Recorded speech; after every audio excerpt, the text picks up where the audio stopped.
Movie की starting में N नाम की लड़की दिखाई जाती है जो कि लोगों को हंसाने का काम करती है, बट किसी कारणवश उसका काम बंद हो गया होता है। अब उसके पास कोई भी काम नहीं होता और उसे पैसों की बहुत ज्यादा जरूरत होती है। इसके बाद में काल नाम का एक आदमी दिखाया जाता है जो कि एक डायरेक्टर होता है और इसकी फिल्में अच्छी नहीं चल रही होती है। इसके पास पैसों की भी कमी होती है और ये एक ऐसी मूवी बनाना चाहता है जिसके सीन अभी तक किसी ने भी देखे ना हो। काल की फिल्मों में काम करने के लिए बड़े बड़े स्टारों ने मना कर दिया होता है, तो वो किसी होटल में जाता है और उसी होटल में एन भी आई होती है। एन से उसकी भेंट होती है। काल एन को अपनी फिल्म में काम करने का ऑफर देता है और एन इसे एक्सेप्ट कर लेती है क्योंकि एन को इस टाइम पर पैसों की जरूरत होती है और उसके पास कोई काम भी नहीं होता है। कोल अपनी पूरी टीम के साथ एक शिप पर पहुंच जाता है क्योंकि उसे शूटिंग के लिए एक आइलैंड पर जाना होता है और शिप के कैप्टन को उस आइलैंड पर जाने के लिए बहुत सारे पैसे देता है। शिप पर पहुंच जाने के बाद में काल मूवी के लिए कुछ सीन रिकॉर्ड करता है। मूवी का राइटर जैक होता है और हीरो बक्स्टर होता है। साथ ही ये पता चलता है कि जैक एन को पहले से जानता है और वो उसे लाइक भी करता है। शिप के आगे का रास्ता साफ नहीं दिख रहा होता है, तो वो लोग तारों की मदद से रास्ता देखने लग जाते हैं, बट तारे भी थोड़ी देर में दिखने बंद हो जाते हैं धुंध की वजह से। उनकी शिप चट्टानों के बीच में फंस जाती है और टकराने की वजह से डैमेज हो जाती है। कोल जिस आइलैंड पर मूवी की शूटिंग करना चाहता है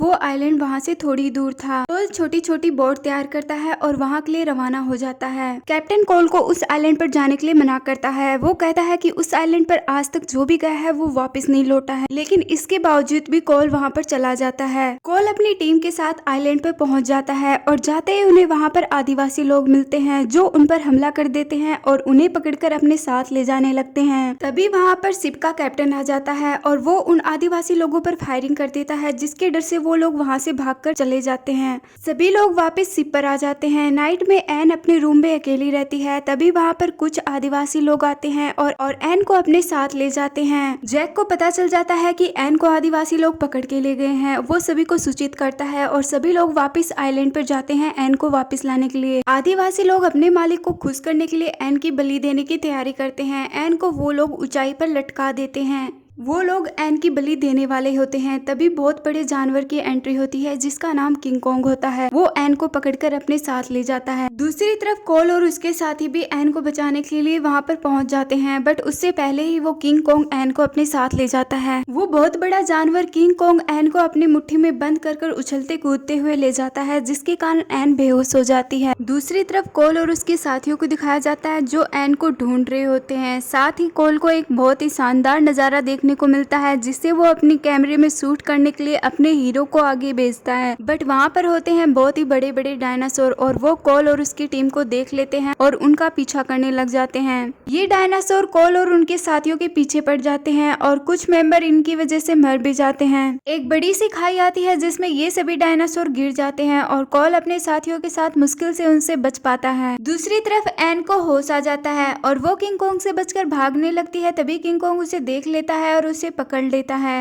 एन सोचती है कि ये जानवर इतना भी बुरा नहीं है जितना वो सोच रही है। अगर इसे खाना होता तो अब तक ये मुझे खा चुका होता, बट इसने ऐसा नहीं किया। इसके बाद में एन किंग कॉन्ग को खुश करने की कोशिश करती है। वो उसके सामने फनी डांस करती है और ये असर भी करता है। किंग कॉन्ग ये सब देखकर खुश हो जाता है और हंसने लग जाता है। काफी देर तक डांस करने के बाद में एन थक जाती है और डांस करने से मना कर देती है। इसके बाद में किंग कॉन्ग उससे नाराज हो जाता है, इधर से उधर उछल कूद करने लग जाता है और पहाड़ी की दूसरी तरफ चला जाता है। पहाड़ी की दूसरी तरफ कोल अपने साथियों के साथ एक बहुत बड़ी खाई को एक पेड़ की सहायता से पार कर रहा होता है। वो लोग जब किंग कॉन्ग को देखते हैं तो उस पर फायरिंग कर देते हैं और फायरिंग की वजह से किंग कॉन्ग को गुस्सा आ जाता है और वो उस पेड़ को ही खाई के अंदर उल्ट देता है, जिसकी वजह से सभी लोग उस खाई के अंदर गिर जाते हैं। दूसरी तरफ एन को मौका मिल जाता है वहाँ से भागने का और एन वहाँ से भाग जाती है और एक खुले मैदान में पहुंच जाती है, जहाँ पर उसे 3 डायनासोर का सामना करना पड़ता है जो उसके पीछे लग जाते हैं उसे खाने के लिए। उन डायनासोर से बचते बचते एन एक पहाड़ी पर पहुंच जाती है जहाँ से वो गिरने वाली होती है। तभी वहाँ पर किंग कॉन्ग आ जाता है और एन को बचा लेता है। इसके बाद में किंग कॉन्ग और डायनासोर के बीच में फाइट होती है और ये सभी फाइट करते करते 2 पहाड़ियों के बीच में गिर जाते हैं, जहाँ पर बहुत सारी टहनियां होती हैं। उन टहनियों में ये सभी लोग अटक जाते हैं। उन टहनियों के बीच में किंग कॉन्ग एक डायनासोर को मार देता है और एक डायनासोर जस्ट एन के सामने लटक जाता है। एक पल ऐसा आता है कि वो एन को खाने वाला होता है। तभी वहाँ पर किंग कॉन्ग आ जाता है और एन को बचा लेता है। इसके बाद में सभी उन टहनियों से नीचे गिर जाते हैं और एक खुले मैदान में पहुंच जाते हैं, जहाँ पर डायनासोर और किंग कॉन्ग के बीच में बहुत ही जबरदस्त फाइट होती है।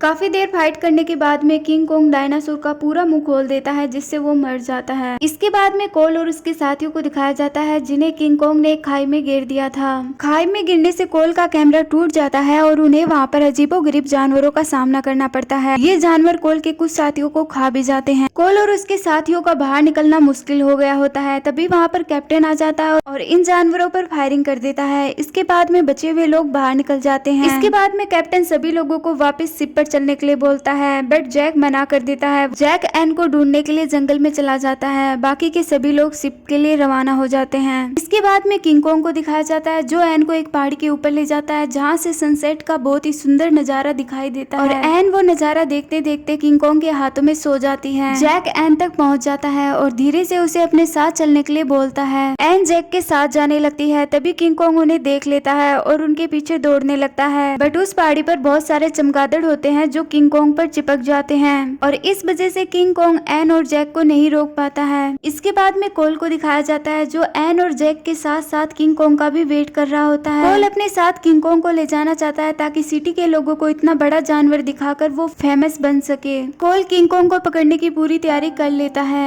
जैक एन को लेकर आइलैंड के किनारे तक पहुंच जाता है, बट पीछे पीछे किंग कोंग भी आ जाता है। किंग कोंग के वहां आते ही सभी लोग उस पर फायरिंग करना शुरू कर देते हैं और साथ ही साथ उसके ऊपर क्लोरोफॉर्म फेंकने लगते हैं। दूसरी तरफ एन सभी को चिल्ला चिल्ला कर मना कर रही होती है कि इस जानवर को प्लीज मत मारो, ये बहुत ही अच्छा जानवर है, ये किसी को भी हार्म नहीं पहुंचाता है। क्लोरोफॉर्म ऊपर गिरने की वजह से किंग कोंग बेहोश हो जाता है और कोल उसे पकड़कर सिटी ले आता है। सिटी के लोगों को किंग कोंग दिखाने के लिए कोल सबसे बड़ा थिएटर बुक करता है। शो में सिटी के बड़े बड़े लोग शामिल होते हैं और कोल की सारी टिकटें बिक जाती हैं। शो के सभी लोग इतना बड़ा जानवर देखकर हैरान हो जाते हैं। तभी कोल सभी को बताता है ये इतना बड़ा जानवर एक लड़की के बस में है। तभी किंग कोंग के सामने एन के जैसे दिखने वाली लड़की को लाया जाता है। किंग कोंग उसे देखकर गुस्से में आ जाता है क्योंकि वो एन नहीं होती है और वो लोहे की जंजीर को तोड़ देता है और लोगों की तरफ भागने लगता है। लोग किंग कोंग से डरकर थिएटर से बाहर की तरफ भागने लगते हैं। किंग कोंग थिएटर को तोड़ने लगता है और थिएटर से बाहर निकलकर गाड़ियों को इधर से उधर फेंकने लगता है। तभी किंग कोंग के सामने जैक आ जाता है और किंग कोंग जैक को पहचान लेता है। किंग कोंग की आंखों से ऐसा लग रहा होता है मानो वो जैक से पूछ रहा हो एन कहाँ पर है। जैक किंग कोंग को अपने साथ सिटी की बाहर की तरफ ले जाने लगता है। थोड़ी दूर जाते ही किंग कोंग जैक की गाड़ी पर हाथ मार देता है, जिससे गाड़ी उछल जाती है और जैक बेहोश हो जाता है। तभी उसके सामने एन आ जाती है और एन को देखकर किंग कोंग इमोशनल हो जाता है, मानो वो उससे पूछ रहा हो कि वो इतनी देर तक कहाँ पर थी। किंग कोंग एन को अपने हाथों में उठाकर सिटी के आउटसाइड में ले जाता है, जहाँ पर स्नोफॉल हो रही होती है। किंग कोंग और एन के अलावा कोई नहीं होता। किंग कोंग और एन उस बर्फ में काफी इंजॉय करते हैं। वो दोनों इंजॉय कर ही रहे होते हैं कि वहाँ पर पुलिस आ जाती है और किंग कोंग पर फायरिंग करने लगती है। किंग कोंग एन को अपने हाथों में लिए हुए सिटी की सबसे बड़ी बिल्डिंग की तरफ जाता है और उस बिल्डिंग के ऊपर जाकर बैठ जाता है, जहाँ पर कुछ हेलीकॉप्टर किंग कोंग के ऊपर फायरिंग करना स्टार्ट कर देते हैं। दूसरी तरफ एन को दिखाया जाता है, जो कि सीढ़ियों की सहायता से किंग कोंग के पास जा रही होती है। तभी बहुत सारे हेलीकॉप्टर सीढ़ियों के ऊपर फायरिंग कर देते हैं, जिससे सीढ़ियाँ टूट जाती हैं और वो नीचे गिरने वाली होती है। तभी किंग कोंग उसे बचा लेता है। किंग कोंग के ऊपर लगातार फायरिंग हो रही होती है, जिसके कारण किंग कोंग वीक होने लगता है। कुछ हेलीकॉप्टर को किंग कोंग तोड़ भी देता है, बट बहुत सारे हेलीकॉप्टर होते हैं जिसके कारण किंग कोंग कुछ कर नहीं पाता। एन भी किंग कोंग के पास पहुंच जाती है और सभी हेलीकॉप्टर की तरफ इशारा करती है कि वो फायरिंग ना करें। लगातार फायरिंग होने की वजह से किंग कोंग बहुत ज्यादा वीक हो जाता है और वो नीचे गिरने लगता है। किंग कोंग की हालत देखकर